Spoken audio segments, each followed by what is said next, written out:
Hi everyone, I'm James Harte from littlefishfx.com. Thank you very much for joining me for this week's Forex Education Hour.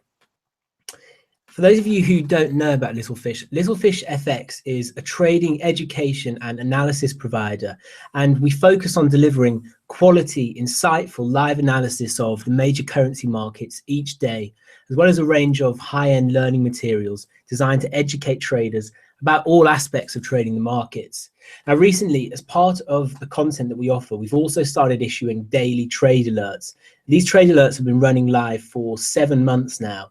And in that time, we've delivered over 3,000 pips. Now, all of our trade ideas are emailed directly to subscriber inboxes before 9 a.m. each day, giving the full trade idea with analysis and accompanying technical chart.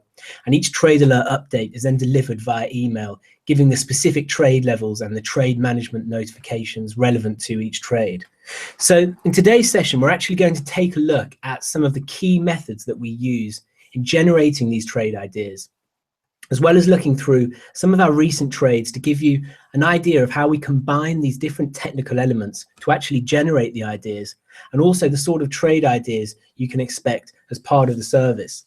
So we're going to take a look at a couple of technical elements in today's session, and as ever, we'll jump right in and start looking at the first element. The first technical element is trend lines and channels. So trend lines. First method of technical analysis that we use when studying the charts, and they're fantastically simple and yet effective for helping us to frame the markets. And by that, I simply mean helping us to make sense of what is going on. So whenever I pull up a chart and I'm beginning my analysis, typically the first piece of the puzzle that I'm looking for is trend lines, okay? I'm looking to use trend lines to establish direction in the market, or to establish that there is no direction, okay? And the bottom line with trend lines, again, they're very simple, is that we're looking to connect price points along a diagonal gradient. Now, if we can connect price points along an upward gradient, we have a bullish trend line. If we have price points connected along a lower gradient, a descending gradient, we have a bearish trend line. So here's an example of a bullish trend line. Again, very straightforward. We're simply connecting the outermost swing points to give us our bullish trend line. And this is really important, okay? When you're first coming to the markets and first starting to apply trend lines, you really want to be focusing on what we call absolute trend lines or classic trend lines. And that is where trend lines run along the very outer edge of price action and don't dissect any of the price action that occurs. Now, one other very key thing here is that the price action, as price action unfolds, we have to constantly be updating our trend lines for this very reason, okay? So obviously, if price action broke through the trend line at any point, we would then look to update our trend line by bringing it out to consider the most recent price point. So once you've got your initial trend lines in place on your charts, you need to be updating them weekly and daily to make sure that you're considering the most recent piece of price action. So here now is an example of a bearish trend line. And again, very simple. It's just the opposite of what we have with the bullish trend line. Instead of connecting rising swing lows to give our rising trend line, we're connecting falling swing highs to give our bearish trend line. And another really important point, as I touched on earlier with trend lines, is that they can be extremely useful in helping us to identify when we have no clear direction in the markets. So in both of these examples, you can see that we were able to really clearly connect obvious price points to give us a nice solid trend line that's confirmed with several touches at the level. Now, if these price points were haphazard and all over the place and we couldn't connect a clear trend line, well, then that says that we have no clear trend in the market and we should either stand aside and look at different markets or wait until a trend scenario develops. So now we know how to identify trend lines and how they can be useful in determining trend direction. What are some of the ways that we can actually use trend lines in our trading? So first of all, the most basic method of using trend lines is to use them as support and resistance entries for with trend trades. So essentially that means we're looking to buy bullish trend lines as support and sell bearish trend lines as resistance. So going back to this example, you can see that we have our clear bullish trend line in play. So we initially give our bullish trend line, generate our bullish trend line rather, by connecting these two swing points. So we have our swing low, we have our secondary swing low, and this gives us our trend line to monitor. So just quickly, I'm perfectly happy to trade the third touch of a trend line. Okay, I know that some people say that you have to wait for 3 touches of a trend line to confirm the trend line and then look to trade the fourth. But I found from experience that so long as you're connecting solid swing points where you have a trend line in play after 2 points, I'm perfectly happy to look to trade the third point. So let's imagine we're at this point in time here where we've just connected our 2 swing points. We have our bullish trend line in play. Price is moving up higher. We then look to monitor this trend line for any potential price tests, which could give us an entry to what we anticipate will be the continuation of a bullish move as dictated by this bullish trend line. So obviously, if we were looking at this trend line at a later period, we would see that we have several further touches of the trend line, and that's great. That just gives us added confirmation of the line and increases our confidence in looking to trade the trend line. Now, the caveat to this is that I don't simply look to trade the trend line just because there is a trend line there, okay? So I'm not just looking to trade price as it trades into the trend line simply because I have identified a trend line. A trend line is just one piece of the technical analysis puzzle that we're playing with the markets day in, day out. So I look to identify a trend line, but then I'm also looking for a confluence of other technical factors to allow me entry into the market. So I'll be looking for confluence between elements such as support and resistance, Fibonacci levels, and indeed even a price action signal to actually give me entry. But identifying the trend lines gives me the areas of interest initially that I know I want to be monitoring if price comes to test. So this is the first piece of the puzzle. When I come to the markets each week and each day and I'm studying the charts, initially I'm looking to apply trend lines to the market to identify any obvious directional moves, and also to identify the markets that have no clear directional moves that maybe I want to put on the back burner for now. And then also to give me these areas of interest, which I'm then looking to monitor and looking to build confluence at.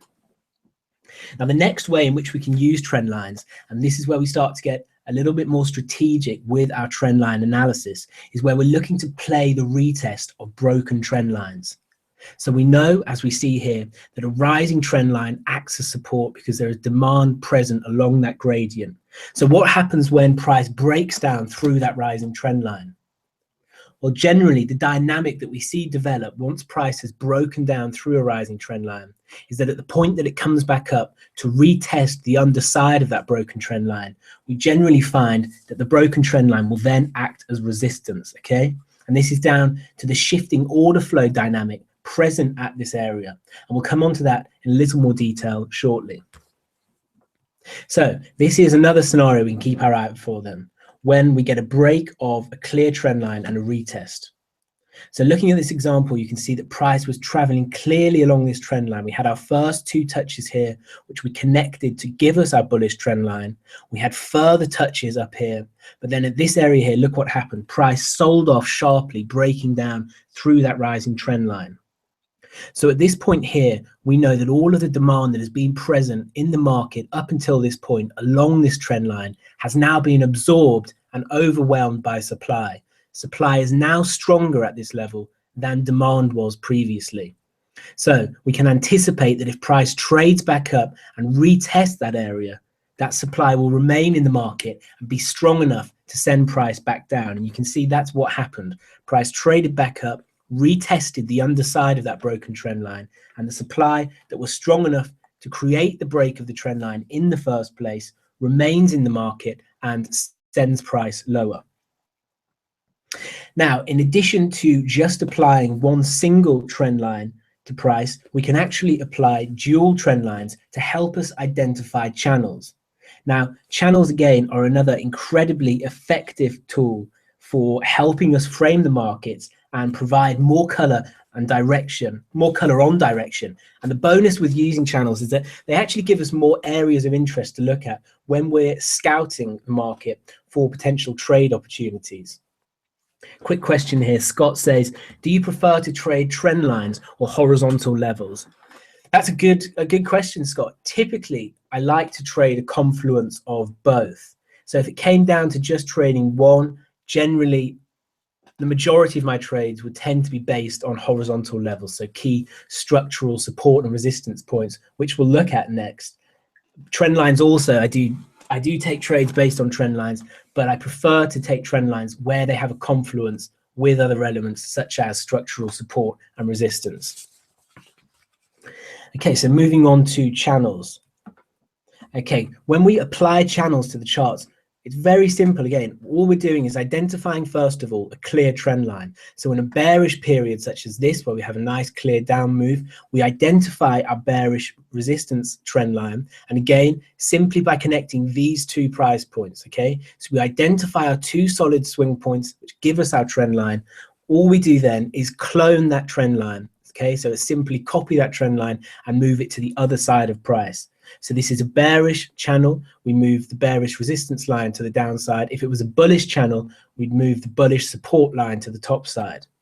So once we've moved that channel line lower, once we've moved that trend line lower rather, and we've got our channel in place, so now what we actually have is bearish channel support and bearish channel resistance. Okay, and importantly, imagine that we're at this point in time here. So we've just connected these two swing points to give us our bullish trend line. We can't see any of this price action. Price is selling off down here. To identify our bearish channel, we simply clone this original trend line and apply it to the first significant swing low in price.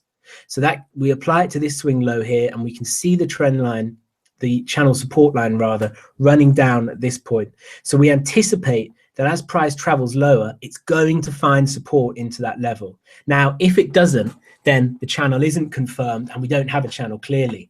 But if price does respect that channel line, as you can see it does here, then we know that we have the formation of a channel. So this is an important point. You don't have to wait for these points to occur or to have occurred to apply your channel. Now, obviously, if we came to this market a bit further on in time, we would see that we had these points in place already and we've got a more mature channel. But to identify a channel, we can first of all actually anticipate the formation of one by cloning our original trend line, moving it to the downside and anticipating that we're going to see price respect that area. So the other way that channels can be extremely useful for us is not just in providing further areas of interest to trade, but it can also help us set targets and manage our trades. Because remember, trading isn't just about entry, okay? You can get into a trade with a fantastic entry, but if you mess the target up, you either leave a lot of money on the table or walk away with nothing. So you always need to be thinking about trade management too. So for example, in the context of trading channels, if I'm short from anywhere in this channel, okay, so if I'm short from any move off the channel resistance or up into a retest of these previous broken lows, etc., I'm going to be monitoring price as it retests this channel support, knowing that price can tend to see a reaction from these levels. So whether I look to exit the position in full, take half off, or simply move my stops, these are a key area on the charts that we need to be monitoring if we're in a trade, because they generally do see a reaction. But the same thing goes, the same dynamic that we looked at with broken trend lines. If we break beneath this channel support, this bearish channel support, it then becomes channel resistance. So channels can be extremely useful in providing further color and expanding your analysis. And also in certain situations, these counter trend areas, okay, so this is a bearish channel and we identify the bearish channel support as being counter trend. These can actually offer good places to test the market against the trend. So obviously, for the most part, I advocate trading with the trend, but there are instances where we can use these counter trend channel lines if they have solid confluence with other technical elements to try the market, to test the market from the other side. So if this bearish channel support line coincided with a key structural level, such as a retest of previous broken highs, or if we had a big double bottom here, then these could be areas where we could look to test the market from the counter trend perspective.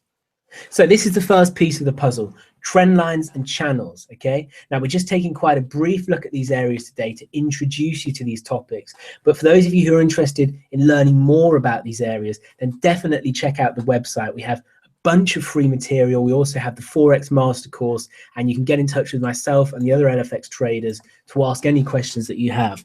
So moving on to the next section in this session, we're going to look at structural support and resistance. So, structural support and resistance. Let me just click the slideshow forward. Okay, so what do we mean when we say support and resistance? Well, for those of you who are familiar with trading already, you've no doubt heard this phrase countless times and seen countless charts with support and resistance levels highlighted. But what I often find is that people don't have a particularly good understanding of what support and resistance actually is, and that leads to a misuse of it and ineffective trading consequently. And really, this is the same for most technical analysis, and this is why it's so crucial that you get a good education and build a solid understanding of the different core methods. So essentially, support and resistance are areas in the market where, in the case of support, we expect price will bounce, and in the case of resistance, where we expect price will fall from. So this is the bottom line. And what makes support and resistance so powerful is the underlying order flow dynamic that creates these levels and generates the sort of reactions we see when price trades into these levels. So resistance is a level above market where we get a buildup of orders to sell, which we call supply. And support is a level below market where we get a buildup of orders to buy, which we call demand. So thinking about support and resistance in these terms then, let's look at this example and think about what is happening. So we can see initially we have a great deal of demand in the market that's driving this large sustained bullish move upside. We then stall out at this point here suddenly and sell off sharply. So we know now at this point that the demand, which was strong enough to drive price all the way up into the top of this move, was overwhelmed by supply at this point, which is now stronger. And from this point, price sells off sharply, moves all the way back down, almost to the very start of this bullish move. We then reverse sharply from this point higher. So now we know two crucial things. We know that there is large supply in the market at this point, and we know there is large demand in the market at this point. And then look what happens at each subsequent price test of each of those areas. Price trades sharply higher, retests that initial supply zone, and then cascades lower, okay? Demand is absorbed into this point here and it's overwhelmed by supply. It's taken lower all the way back down into the start of this bullish move, where once again the supply demand scale flips and demand kicks in stronger, takes price all the way back up, and then we see the same thing again. That demand, which was strong enough to drive price all the way back up here, is overwhelmed by supply, which then shuttles price all the way back down. So all that's happening here in a range situation like this, where we get these two defined areas of supply and demand, is that price is simply rotating between supply, which is stronger at this level, and demand, which is stronger at this level, and each side is just trying to break through the other side. So you can see that once we start to think about support and resistance in these terms, they become far more than simply lines drawn on a chart, because they're actually giving us a glimpse into the underlying order flow that's driving the market. So where trend lines act as dynamic support and resistance, working along a diagonal gradient, giving us areas of interest, structural support and resistance give us these key horizontal areas on a chart which we can monitor for potential trade opportunities. So where we can identify these clear range situations where we have these standout levels that price is respecting, we can look to capitalize on these areas by looking to buy into support, anticipating a move higher, and looking to sell into resistance. And if you think about what I said with trend lines, whereby we want to look for confluence of technical factors, well, now already we have our first two factors that we can look to start identifying confluence between. So we can look for situations where we identify clear trend lines syncing up with clear structural levels. These give us solid areas of interest that we can note down in our analysis and monitor for potential trade setups. Now, again, as with trend lines, these levels have a changing nature, which is probably their most important feature. So going back to the order flow dynamic that creates and perpetuates these levels, if we identify a resistance level as being a level where there is a buildup of supply in the market, Well, then for price to break out above that resistance level, we know that at this point now, there must be more demand in the market. Supply has to be absorbed and demand must overwhelm supply to take price higher. Once price then is above that resistance level, we can anticipate that if we trade back down and retest that level, the demand that was strong enough to break that level in the first place is going to remain in the market, and we'll see yet a further reaction higher. And this is the constantly evolving dynamic which drives price action in the market, this shifting order flow dynamic, this ever-changing supply demand scale at these key levels. So in this example, we have a really great example of what I was just talking about. So you can see we have a really nice, clear, solid support level marked out here. We have a few solid touches, and each time price trades into this level, we know that there's good demand there because price is being sent higher each time. However, look what happens at this point here. Price trades sharply down into that level, stalls out, and then instead of reversing higher, we actually break down through that level.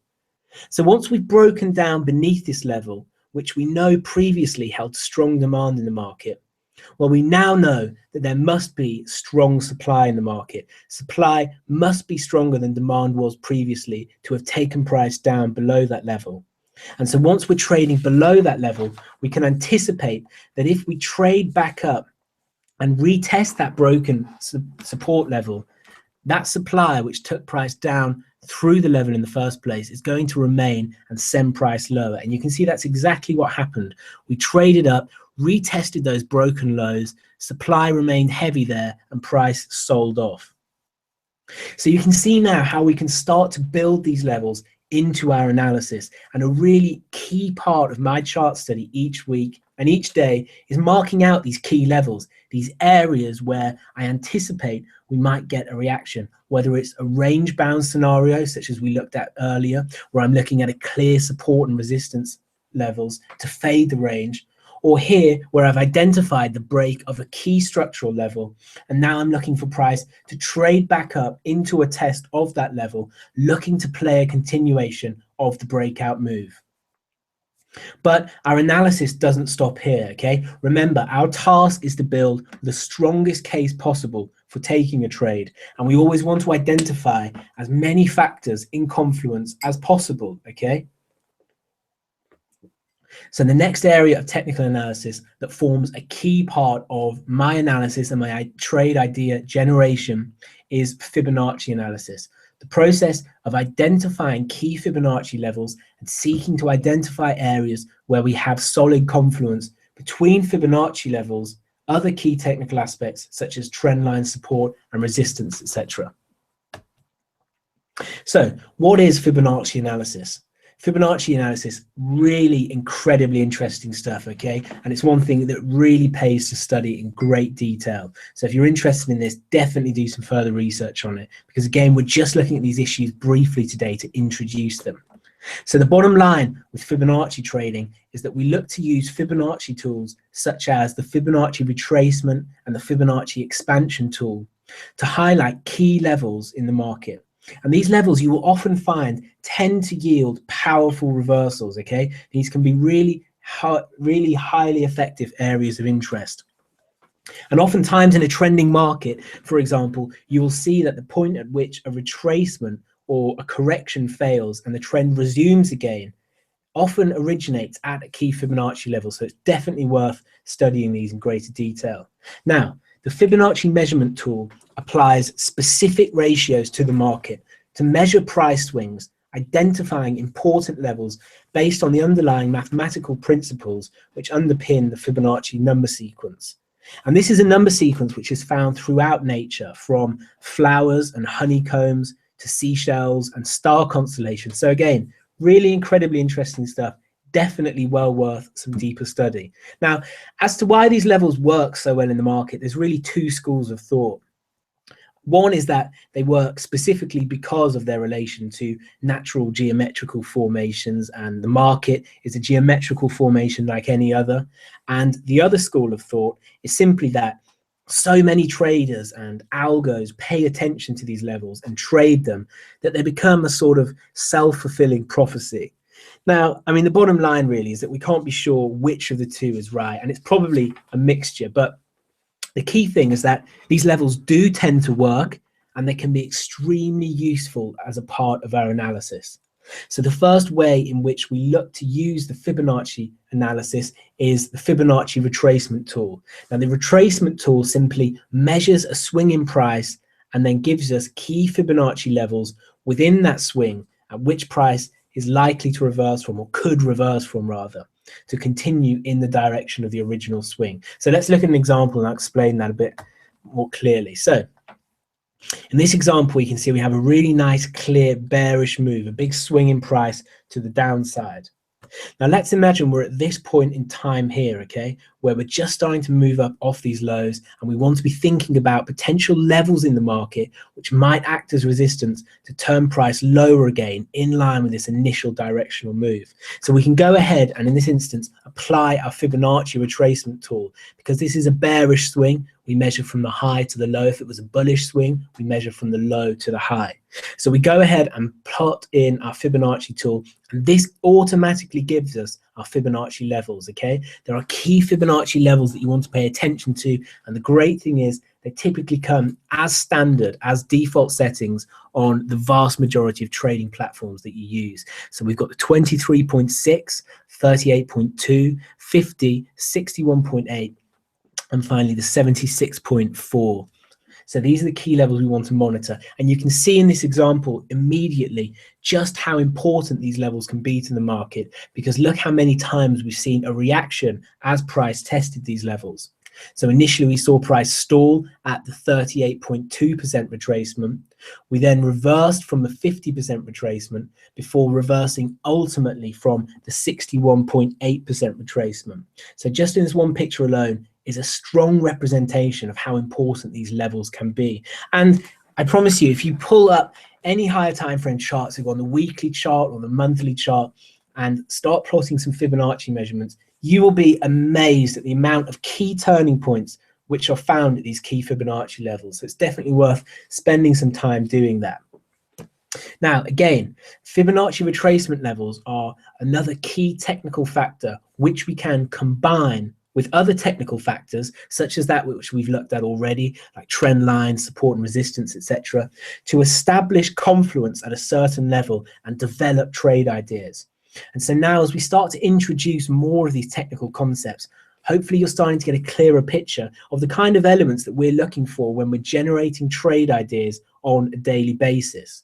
And this idea of confluence is a really important one.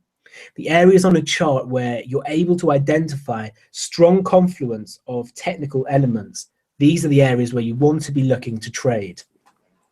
Now, this idea of confluence can also be applied within the parameters of using just one technical study alone. And a great example really is Fibonacci analysis, where one of the most effective ways of identifying a high interest level or a level where we are looking to trade is actually one where we have confluence of different Fibonacci levels. And by this, I mean where the Fibonacci levels of different swings line up. So let's take a look at an example and explain this. Okay, so here we go. We can see in this example, we have a really clear bearish trend in play, okay? Nice series of lower lows, lower highs, lower lows, lower highs, lower lows. So a really textbook bearish trend formation. So let's imagine we're at this point in time here where price is just popping up off these lows, and we're looking for areas where we could potentially get short again. So we go ahead and first of all apply an absolute Fibonacci measurement. And by that I mean that we measure the entire move. So we measure from the very high to the very low of the whole price series. So once we have those Fibonacci levels in place, we then want to go ahead and measure the most recent swing point to give us our most recent Fibonacci levels and see if we can identify confluence between the absolute measurement and the most recent measurement. So if we go ahead and put in that Fibonacci retracement from that most recent swing point, we can see straight away that we have really great confluence in the market. You can see that there's clear confluence between the 61.8% retracement from the most recent swing high and the 38.2% from the absolute swing point. Okay, so you can see that where these levels line up so closely like this gives us a really obvious area in the market where we could potentially see a trade opportunity develop. And this is what I mean when I talk about identifying confluence between key Fibonacci levels. Now, the key point here is that you only want to be identifying levels which sync up really well. So you can see initially, actually, we had solid confluence here. 38.2% retracement sat just above the 23.6% retracement. So this has got solid confluence. This area has got solid confluence. And this area here has got solid confluence. An area such as this, where we have the most recent 50% retracement sitting sort of in between two of the absolute measurements, isn't confluence. We really want to be looking to identify areas where these different Fibonacci levels line up as closely as possible, because these can be extremely powerful areas that we definitely want to note down in our analysis and definitely want to be monitoring for potential trading opportunities. So these are the first ways in which we can look to use the Fibonacci analysis, using the Fibonacci retracement tool to identify these key market levels where we could potentially see a resumption of a trending move. Now, the other way in which we can use Fibonacci analysis in our analysis and our trading is to use the Fibonacci expansion. So where the retracement tool measures a price swing and identifies levels that are within that price swing where price could potentially reverse from, the expansion tool actually measures the swing, but then projects levels out beyond the swing point, which again could potentially see a reversal in price if met. So let's look at an example then and study this more clearly. Okay, so you can see in this example here, and again, let's imagine that we're at this point in time. So we've just had an initial drive up off the lows.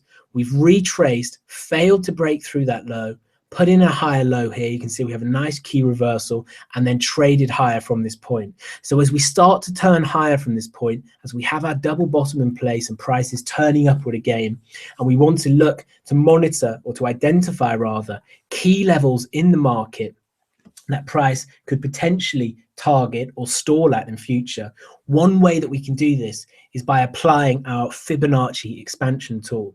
So the Fibonacci expansion tool, slightly different to how we apply the retracement tool, okay? The retracement tool is a 2-point measurement, but the expansion tool is a 3-point measurement. So we go ahead and apply our measurement, measuring from the low of the initial move to the high of the initial move, but then also dragging it back down to encompass the correction. And this is what makes the expansion tool so unique, because we actually don't just consider the initial impulsive move, but we also consider the correction also. So we go ahead and put our tool in, and then this gives us our key Fibonacci expansion levels plotted on the charts. And you can see here what I mean about the measurement encompassing the initial move and then also the corrective move. So from this corrective move, the expansion tool then projects out these key expansion levels, and the key levels that we want to be monitoring on our charts are the 100% expansion, so a move equal to the length of the initial move projected from the point of the correction, the 150% expansion, which is a move 1.5 times the length of the initial move, again always projected from the point of the correction.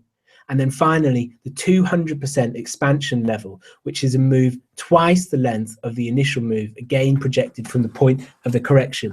And you can see in this example just how well price is respecting these different levels.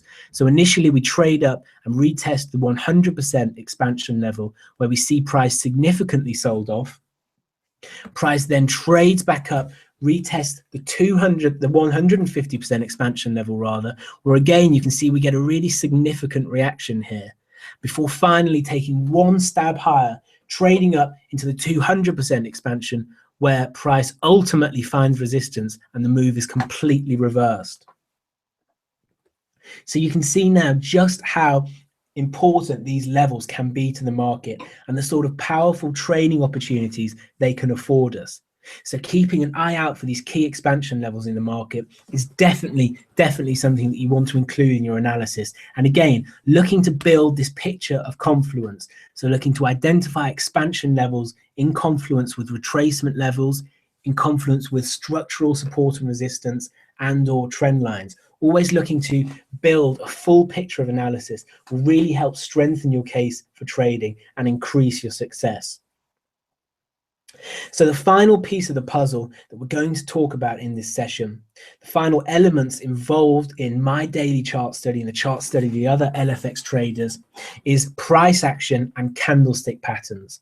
And when it comes down to it, learning to really read and understand price action on your charts and what it's telling you about the underlying order flow is probably the most important part of the puzzle, because aside from just learning to identify price structures that suggest certain outcomes or support a certain idea, the actual candlesticks themselves can be used to act as triggers for entry. So they can be used for actually pulling the trigger and executing on an idea. So in the same way that we can use elements such as trend lines and support and resistance or Fibonacci analysis to help us identify and understand market direction, price action patterns and candlestick patterns can do exactly the same thing for us. Price action trading is all about studying the past and current behavior of price with a view to identifying recurring patterns. So let's jump right in and look at a few key structures. And the first one we're going to focus on is the falling wedge. Falling wedge is a classic bullish reversal pattern. It's formed by these two converging trend lines which show a narrowing range with waning bearish pressure and building bullish pressure. You'll notice that the upper trend line is a little bit steeper in its gradient than the supporting trend line. And the reason for this is that buyers are stepping in earlier and earlier each time, and sellers are failing to drive price meaningfully lower. So this dynamic alerts us to the fact that this bearish momentum in the market is waning and a reversal is likely. So this is the pattern that I'm always scouring the markets for, okay? But again, I don't just look for them to pop up anywhere. I'm looking for confluence. And with these patterns, my preferred location is to identify them occurring into key support levels. So in terms of mapping the market and building a trade idea, I'll start by identifying an area of interest. So just as we looked at with support and resistance and Fibonacci analysis, I'll look for solid support areas, whether that's into the low end of a range for a fade or the break and retest of prior resistance. I'm identifying areas that I'd like to trade at, and then I'm using the presence of a wedge formation at that location as confirmation of my bias and to go ahead and execute my trade. So here we have a great example. This is euro dollar. This was last year, sort of just after the December ECB meeting. And this level that we've highlighted here, this was really key support in the market at the time. So earlier on in this series, we'd had several solid touches of this level, marking it out as a really clear key support zone. We then had a false break of the level at this point here, where price had broken down sharply below it, but then quickly reversed and traded back above it. So once we were back above this key support level, I was anticipating that we would rotate lower back down into a test of that level, and that level would provide a platform for a further move higher. And you can see that's exactly what happened. As price was trading back down into that level, you can see that we had this really clear falling wedge structure forming, which alerts us to the fact that bearish momentum is waning in the market and a bullish reversal is likely. So this is the pattern, and this is the sort of location where you really want to be identifying these patterns and looking to trade them. So the question then is, how do you go about trading them? Now, on the face of it, it's quite simple. We're simply looking for a break above the bearish trend line here, the bearish resistance trend line, to play a breakout higher. But the key thing really is in how we actually execute the trade. And for myself, I generally prefer to wait for a candle close outside of the bearish trend line resistance, because if we're looking to enter mid candle, what you can often find happens is you get suckered in and involved in a fake out whereby price spikes above the trend line initially, you get in, and then it reverses sharply and closes back below. So to add some extra confirmation to the market, and this will appeal to the more conservative traders among you, I'm always waiting for a candle close above that trend line resistance. However, the caveat to this is you really do have to use some discretion here, because if that breakout candle is too large a candle, then it simply compromises our risk reward on the trade.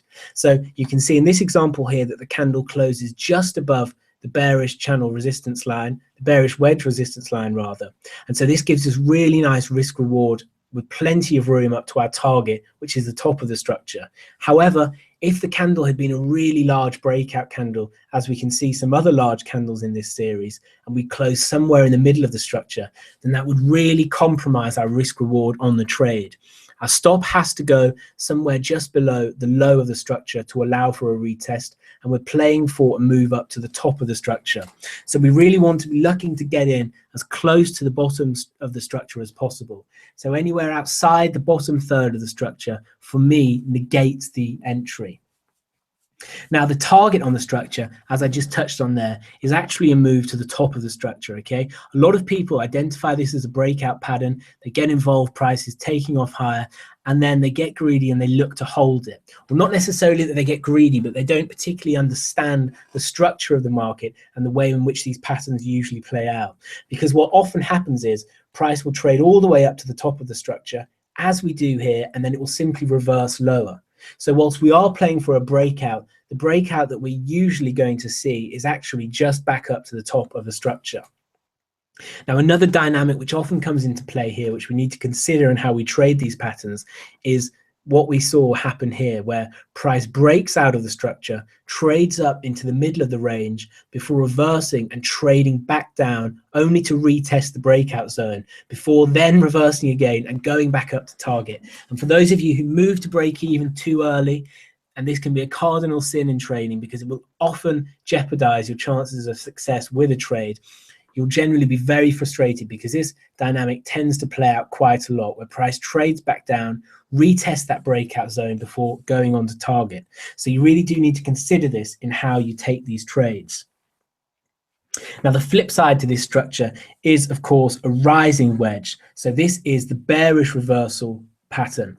This is where we have a rising, narrowing range. So this contracting, rising range shows a waning of bullish momentum and a building of bearish momentum. And the same trade execution and management protocol applies. This time we're simply looking for a breakdown lower. Our stop goes above the top of the structure, and we're aiming for the bottom of the structure. Again, because this is a bearish reversal pattern, location-wise, I'm looking to identify these patterns occurring into key resistance levels. So this is the first key structure I'm looking out for in the markets, and it's a really great one to keep your eyes on, because where you get this sort of compression in the market shown by these contracting ranges, you often tend to get quite a powerful move. And this pattern actually catches quite a lot of traders off guard, because although the range is contracting, price is still pushing in one direction. So here, for example, where we're grinding higher, although we know that the range is contracting, and because we study the pattern, we know that that's indicating a waning in momentum. For other traders who aren't well versed in patterns, they simply see price grinding higher and continue to bid it up until they get reversed on at this point here. So it's definitely a really great pattern to keep an eye out for.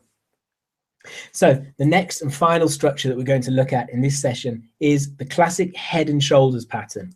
And this one really is a classic for a reason. You'll often find great head and shoulders patterns at some really important turning points in the market. So this is a great pattern to look to build into your arsenal. And it's very clear now where the pattern derives its name from. Okay, you can see here we have the clear left shoulder head, right shoulder neckline formation. Now, the reason why this pattern tends to work so well is because of the underlying order flow dynamic at play, which represents a clear shift in market sentiment. So we have the left shoulder, which represents an initial test of highs, whereby sellers step in to drive price back down towards that starting area, which gives us our neckline. Buyers step back in at this point, drive price back up, and we actually erode those initial orders, trade up above that high to form a new high before sellers step in again, drive price back down into the neckline, where one further time we see buyers step back in to take price back up. But this time we aren't able to make a new high, and we actually fail at the point of the initial high before turning lower and trading down to the neckline. So the break of the neckline then is what confirms the shift in sentiment, okay? So essentially, the head and shoulders pattern represents a capitulation to the top side, and the neckline is the key price pivot, which once broken confirms that demand is outweighed by supply in the market. Now, again, the location of this pattern is key because I don't just look to trade these patterns at each formation. I look to identify bearish patterns at key resistance levels to act as confirmation of the anticipated reversal, and I look for bullish patterns to occur at key support. Now, the basic strategy for trading the patterns is really quite simple. We look to sell a break of that neckline, targeting a distance which is equal to that of the distance between the head and the neckline, and our stop goes just above the right shoulder. So you can see here that we've marked these levels on clearly. So if the distance between the neckline and the head was 100 pips and we're short from the neckline, then our target is 100 pips. Now, obviously, you don't have to exit the trade rather at this level. You can look to manage it because you can see there will be times, as we have in this example, where price blows through that distance. But this is just a basic strategy that you can use to get going and to initiate your further study in the markets of this pattern. Now, this example shows quite a strong textbook head and shoulders. And what I mean by that is a head and shoulders pattern which forms along a very horizontal neckline where the left shoulder and the right shoulder occur at the same level. However, you'll often find that these patterns develop along different gradients, and so you may encounter patterns with either an upward or a downward sloping neckline. Now, these patterns work just as well, but you need to keep your eye on the risk reward parameters because sometimes they can be skewed depending on how steep the gradient is of the specific pattern that you're trading.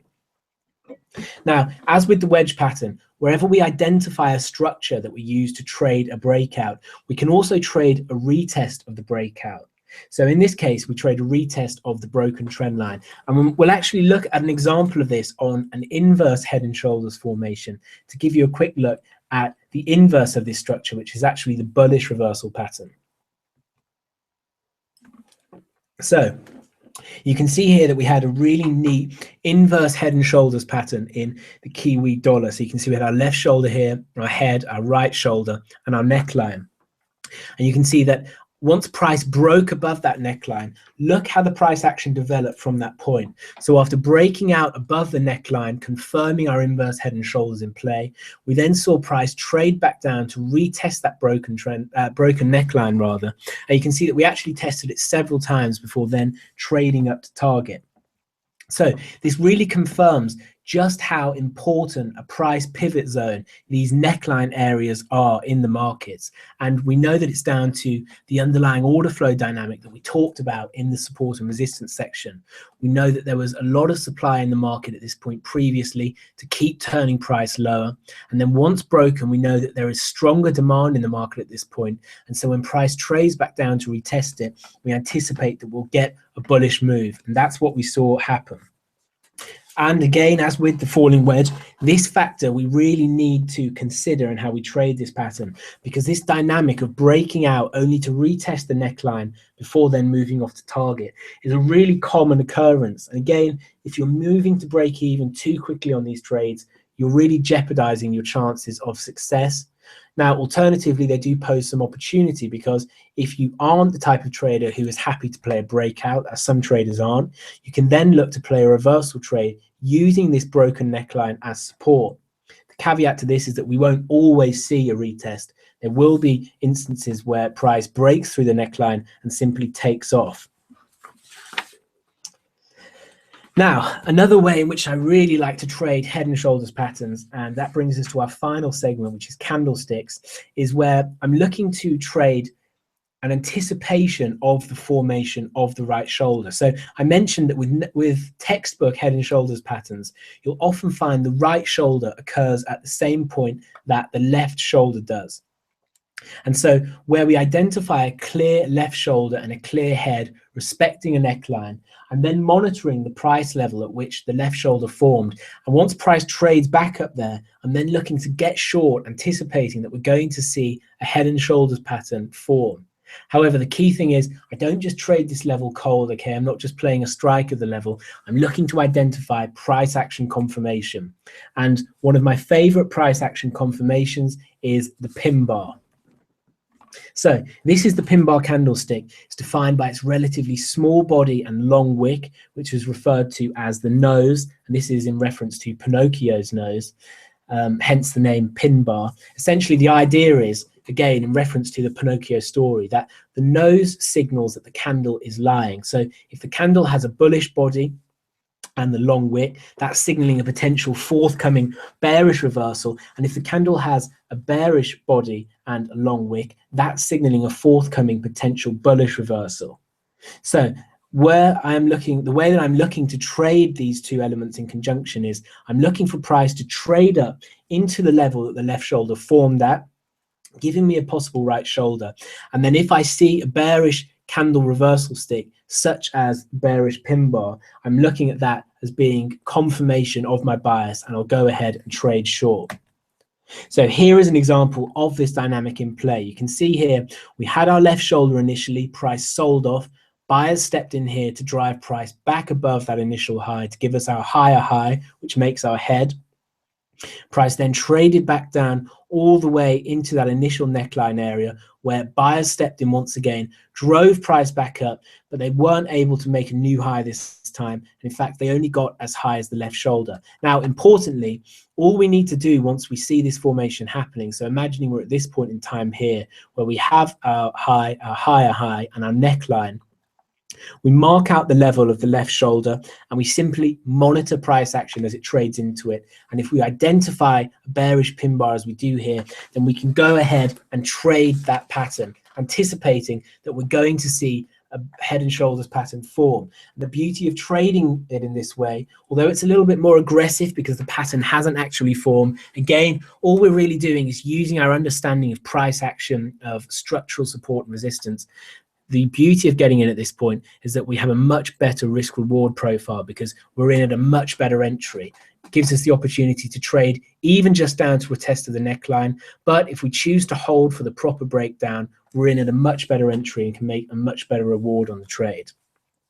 So I hope from looking at these elements now, you can start to see the sort of concepts that we're using day in, day out to generate these ideas, okay? It isn't magic and it's not rocket science. These are very simple technical concepts, but the key thing is in applying them in confluence with one another and using them consistently to build profitable trade ideas.